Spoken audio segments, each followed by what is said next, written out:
Good morning, learners. My name is Dr. Penina Langat. I shall be taking you through Banking Theory and Practice, BPM 311R. This is a specialization unit for finance and banking students. The purpose of the course will be to introduce learners to the aspects of money and banking. You shall appreciate the important role played by money and banks in economic development. By the end of the course, we should be able to demonstrate an understanding on the role of money and banks in economic development, appreciate the credit creation function, describe how money demand and supply impact real sectors of the economy. You should also be able to understand the professional standards that guide banking operations and the banking risk and risk mitigation strategies. And we shall also be looking at the new developments in the banking industry. In the course, we shall cover an introduction where we'll be talking about the general aspect of money, how it was developed, and the functions of money, and also the Gresham's law.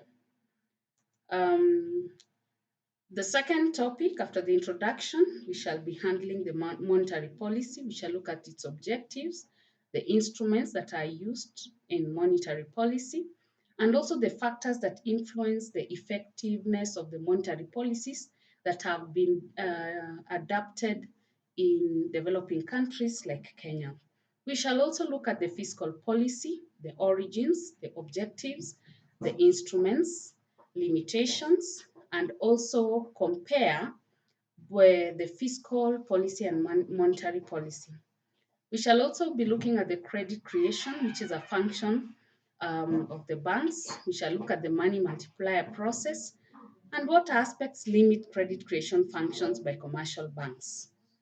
Uh, Also, we shall look at the ethical standards that guide the banking operations, the standards that deal on how banks deal with customers, how they deal with other banks, and how they deal with also other employees.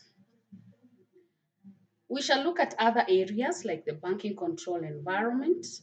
We shall look at money laundering. This is an area whereby there's a lot of gaps. We shall go deep into that and see what contributes to money laundering and what can be done to combat money laundering in the economy. We shall also look at the banking environment where we shall focus on the banking risks. We shall look at how banks can use asset and liability management in mitigating bank risks.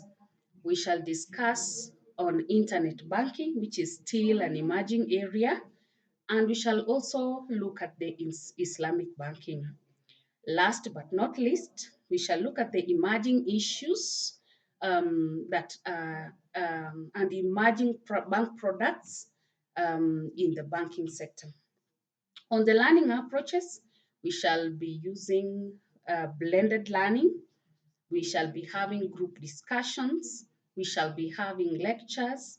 We shall be having short presentations for the times that we will be having physical classes. Um, and all this we shall do with the assistance of the LMS platform. In the course assessment, all the assignments, the quizzes, the group presentations, and the group works, the individual assignments will be awarded 30 marks. And at the end of the semester, we shall do an exam which will contribute to 70%